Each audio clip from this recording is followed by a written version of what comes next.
السلام علیکم ورحمۃ اللہ۔ ترجمہ تفسیر القرآن الکریم، سبق نمبر 112، سورہ آل عمران، پارہ نمبر 3، آیت 61 تا 63۔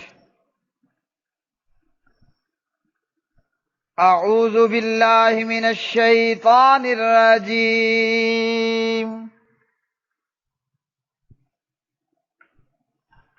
فمن حاجک فیہ من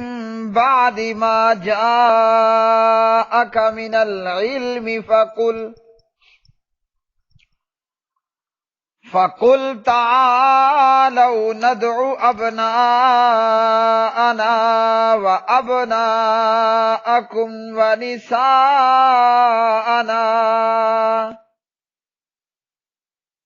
ونساءكم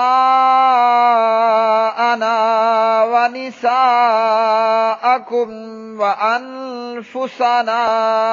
وأنفسكم ثم نبتهل فنجعل لعنة الله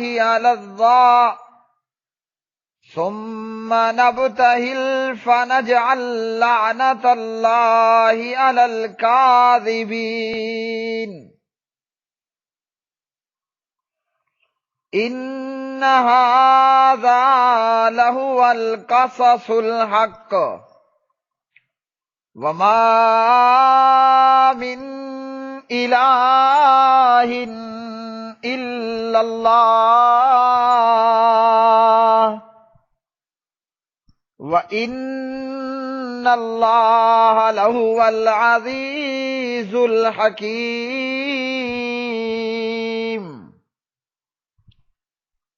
فإن تولوا فإن اللہ علیم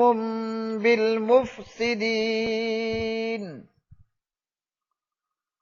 پھر جو شخص آپ سے اس کے بارے میں جھگڑا کرے اس کے بعد کہ آپ کے پاس علم آ چکا تو کہہ دیجئے آؤ ہم اپنے بیٹوں اور تمہارے بیٹوں کو بلا لیں اور اپنی عورتوں اور تمہاری عورتوں کو بھی اور اپنے آپ کو اور تمہیں بھی، پھر گڑ گڑا کر دعا کریں، پس جھوٹوں پر اللہ تعالی کی لعنت بھیجیں۔ بلا شبہ یہ یقیناً یہی سچا بیان ہے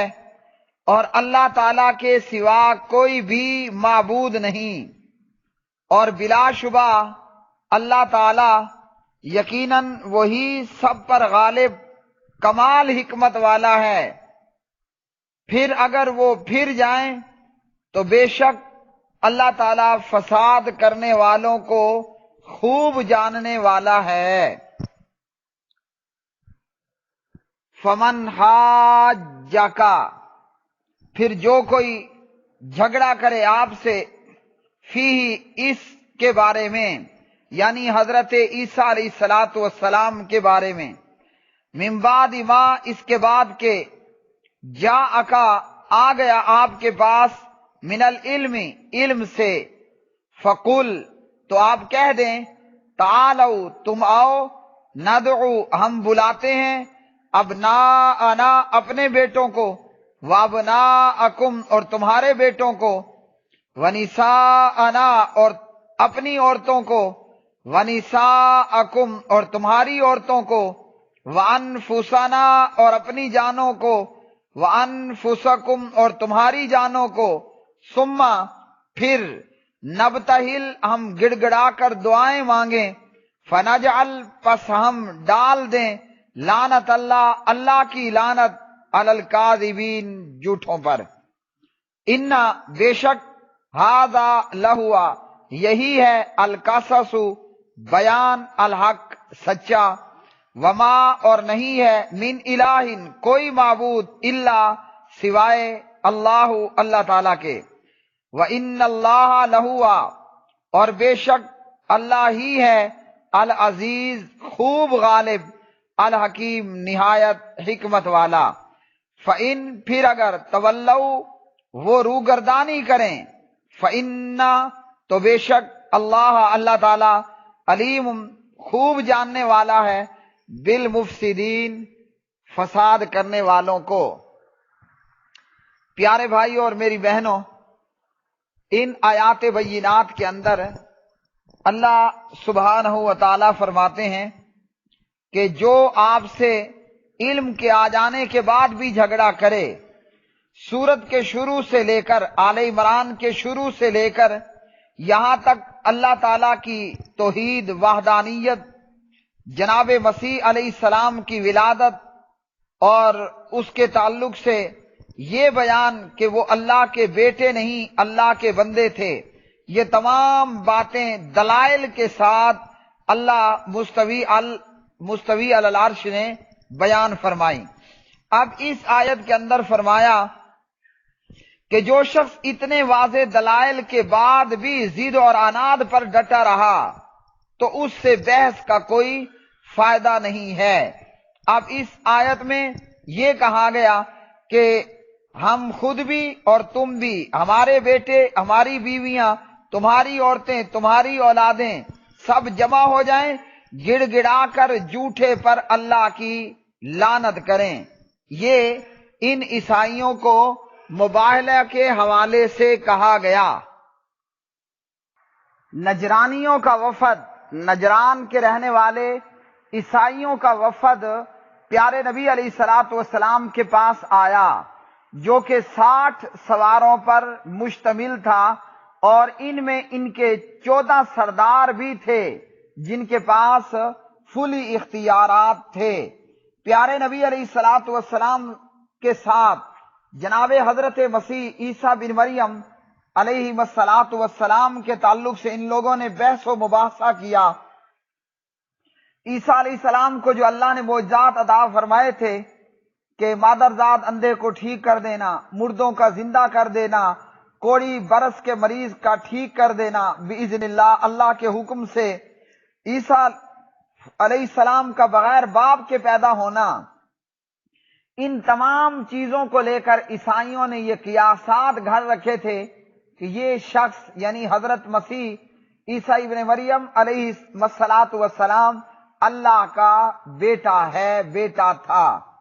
یا یہ کہ 3 میں سے ایک ہے، یا یہ کہ خود نعوذ باللہ اللہ تعالیٰ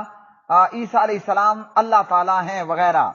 اس پر اللہ نے تمام دلائل کو بیان فرمایا کہ عیسیٰ ابن مریم علیہ السلام نہ اللہ تعالیٰ کا بیٹا ہے۔ یہ تمام باتیں بیان کرنے کے باوجود اور دلائل بیان کرنے کے باوجود وہ نجران کے عیسائیوں کا جو وفد تھا 60 سواروں پر مشتمل، وہ اسی طرح جوں کا توں ضد پر اڑا رہا۔ اب جب سارے دلائل سامنے آنے کے باوجود بھی انہوں نے ہٹ دھرمی کی راہ کو اختیار کیا تو پھر کہا گیا کہ آؤ مباہلہ کر لیتے ہیں۔ مباہلہ کہ جس کے اندر دونوں طرف کے فریقین خود اپنی بیویوں بچوں کو جمع کرتے ہیں اور دونوں مل کر یہ کہتے ہیں کہ جو جھوٹا ہو اس پر اللہ تعالیٰ کی لعنت پڑ جائے، جو جھوٹا ہو اس پر اللہ تعالیٰ کی لعنت پڑ جائے۔ پیارے نبی علیہ الصلوۃ والسلام کے تعلق سے سعد بن ابی وقاص رضی اللہ تعالی عنہ بیان کرتے ہیں کہ جب یہ آیت مباہلہ نازل ہوئی تو پیارے نبی علیہ الصلوۃ والسلام نے جناب حضرت مولا علی، سیدہ فاطمہ، سیدنا جناب حضرت حسن اور جناب حضرت حسین علیہ السلام کو بلایا اور فرمایا اللہم ہؤلاء اہلی، اے اللہ یہ میرے اہل ہیں۔ صحیح مسلم فضائل صحابہ باب من فضائل علی بن ابی طالب رضی اللہ تعالی عنہ، حدیث نمبر 2404۔ تو پیارے نبی علیہ الصلوۃ والسلام نے جب ان کو مباہلہ کی دعوت دی تو یہ عیسائیوں کا وفد اہل نجران مباہلہ سے ڈر گئے اور انہوں نے یہ کہا کہ اگر تو یہ شخص پیغمبر ہوا تو نتیجہ یہ ہے کہ ہم تو ہلاک اور برباد ہو جائیں گے، ہم پہ لعنت پڑے گی تو ہمارا ککھ باقی نہیں رہے گا۔ لہذا وہ مباہلہ سے ڈرے اور جزیہ دینا منظور کر لیا۔ جزیہ دینا ان لوگوں نے منظور کیا اور کہا کہ آپ ہمارے ساتھ وہ بندہ اپنا بھیجیں کہ جو امین ہو، وہ امین ہو۔ تو نبی علیہ الصلوۃ والسلام نے فرمایا میں تمہارے ساتھ ایک پکے سچے امین کو بھیجنے لگا ہوں۔ لَأَبْعَثَنَّ مَعَكُمْ رَجُلًا أَمِينًا حَقَّ أَمِينٍ هَذَا أَمِينُ هَذِهِ الْأُمَّةِ، تمہارے ساتھ ایک سچے اور پکے امانت دار شخص کو بھیجوں گا۔ تو پیارے نبی علیہ الصلوۃ والسلام نے پھر حضرت ابو عبیدہ ابن جراح رضی اللہ تعالی عنہ کو فرمایا کہ کھڑے ہو جاؤ۔ جب وہ کھڑے ہو گئے تو نبی علیہ السلام نے فرمایا یہ اس امت کے امین ہیں، حضرت ابو عبیدہ بن جراح رضی اللہ تعالی عنہ۔ صحیح بخاری حدیث نمبر 4380۔ ابن عباس رضی اللہ تعالی عنہما فرماتے ہیں اگر یہ اہل نجران، یہ عیسائیوں کا یہ گروہ اگر نبی علیہ السلام سے یہ مباہلہ کر لیتے تو یہ اپنے اہل و عیال کو واپس نہ پہنچ پاتے، یعنی یہ لعنت کا شکار ہو کر سب کے سب تباہ و برباد ہو جاتے اور ان میں سے ایک بھی جو ہے وہ اپنے اہل و عیال تک سلامتی کے ساتھ نہ پہنچ پاتا۔ تو اس آیت مباہلہ میں اپنے بیٹوں اور اپنی عورتوں کا بلانے کا ذکر ہے۔ اور یاد رکھیے کہ اہل بیت کے اندر بندے کی بیگمات بیویاں بھی شامل ہیں، جیسے ایک اور مقام پر اللہ نے فرمایا لِيُذْهِبَ عَنْكُمُ الرِّجْسَ أَهْلَ الْبَيْتِ، اللہ تعالیٰ تو چاہتا ہے کہ تم سے گندگی کو دور کر دے اے اہل بیت۔ اور جناب جبریل علیہ السلام ابراہیم علیہ السلام کی بیوی حضرت سارہ کو ان الفاظ کے ساتھ مخاطب فرماتے ہیں رحمت اللہ وبرکاتہ علیکم اہل البیت، اللہ کی رحمتیں اور اس کی برکتیں ہوں تم پر اے اہل بیت۔ سورہ الاحزاب پارہ نمبر 21-22 اور اسی طرح سورہ ہود پارہ نمبر 12۔ تو اہل بیت میں ازواج بھی شامل ہیں، اور پیغمبر صلی اللہ علیہ وسلم کی ازواج کو، ازواج مطہرات رضوان اللہ علیہن اجمعین کو اہل بیت سے نکال دینا یہ محض تعصب ہے، اس کا انصاف کے ساتھ کوئی تعلق نہیں ہے۔ وہ دن اور آج کا دن، آج بھی کوئی عیسائی کلمہ پڑھنے والے مسلمان سے مباہلہ پر تیار نہیں ہوگا کہ ان کو پتہ ہے کہ ہم جھوٹے ہیں، عیسیٰ علیہ السلام کو اللہ تعالیٰ کہہ دینا یا عیسیٰ علیہ السلام کو اللہ تعالیٰ کا بیٹا کہہ دینا۔ اور آج بھی 2018 اگر آج بھی کوئی عیسائی مسلمانوں کے ساتھ مباہلہ کرے گا تو وہ لعنت کا شکار ہوگا اور اپنے اہل و عیال تک سلامتی کے ساتھ نہ پہنچ پائے گا۔ اس سے معلوم ہوا کہ جناب حضرت عیسیٰ علیہ السلام، حضرت مسیح ابن مریم علیہ السلام اللہ تعالیٰ کے بندے اور اس کے رسول، اور اللہ تعالیٰ نے جناب حضرت مسیح علیہ السلام کو معجزات عطا فرمائے، اور یہ معجزات بإذن اللہ ہوتے ہیں، من جانب اللہ ہوتے ہیں، پیغمبر کا اس میں کوئی دخل عمل نہیں ہوتا۔ اور عیسیٰ علیہ السلام کو اللہ نے بغیر باپ کے ان کی ماں سے پیدا فرمایا، تو بغیر باپ کے پیدا ہونے والے پر یہ قیاس کرنا کہ یہ اللہ ہے یہ جھوٹ ہے، یا یہ اللہ کا بیٹا ہے یہ بھی جھوٹ ہے۔ اگر بغیر باپ کے پیدا ہونے والا اللہ کہہ دیا جائے تو جناب آدم کو کیا کہا جائے گا علیہ السلام کہ ان کے تو نہ باپ تھے نہ ان کی ماں تھی۔ اللہ وحدہ لا شریک ہے، نہ اللہ کسی کا بیٹا، نہ اللہ کسی کی اولاد ہے، نہ کوئی اللہ کی اولاد ہے۔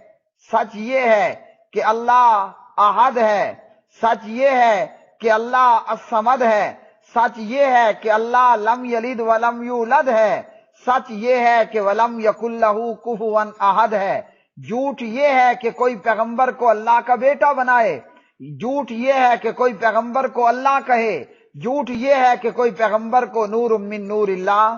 کہے۔ وآخر دعوانا ان الحمد للہ رب العالمین۔